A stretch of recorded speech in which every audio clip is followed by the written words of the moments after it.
We've celebrated a first here at the Payload Operations Integration Center. For the first time, 2 researchers were able to connect with astronauts at the same time that their experiments were being performed.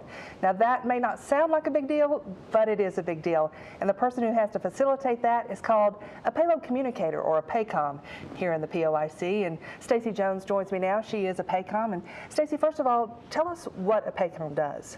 Well, a PACOM serves as the link between the ground teams, that's the scientists and our other flight controllers. We serve as a link to them and to the astronauts on board. It's a very important job, but now it's a little busier, right? It is. So we're responsible for the real-time voice communication on the International Space Station, and previously there had only been 2 space-to-ground audio channels that we shared with 6 crew members on board and then amongst 5 control centers on the ground. Wow. So now you have 4 channels, and these investigators are very excited about this, right? Not only the investigators, we're all really excited. As you can imagine, it was tough to share all of those resources. So with the addition of the KU comm unit on board, once the guys installed the hardware, which was only days before this experiments ran, we actually were able to double our capacity for audio channels. So instead of 2, we now have Space to Grounds 3 and 4 added. In addition, we also had 2 extra video channels. It's really always nice to get to follow along with the crew and see what they're doing instead of just talking to them. Let's talk a little bit about the experiments that were performed that day. Okay.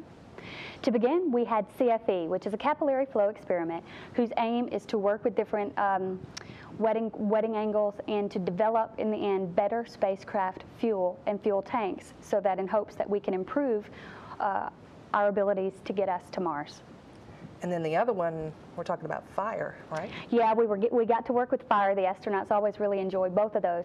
But it was the BASS experiment, the burning and suppressions of solids in space.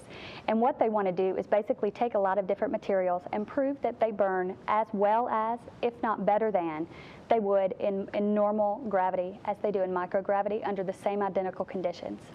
So while these guys are talking to the astronauts, you guys are just kicked back, right? You would think so, and it does take a lot of the pressure off of us because, as you can imagine, we work 24/7 and there's always something for our teams to do. But we pay very close attention and make sure that things are going well because our PACOMs are always the crew advocate, so we want to make sure things are going well for them up there. And in addition, maybe they lost an item or maybe there's something else that the team there in Huntsville can help with that the scientists may not have access to.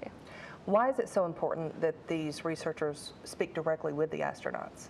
Well, the PACOMs are trained, and we work with the crew to build rapport so that we know what they expect, the language they use, so that we can communicate with them as best we can.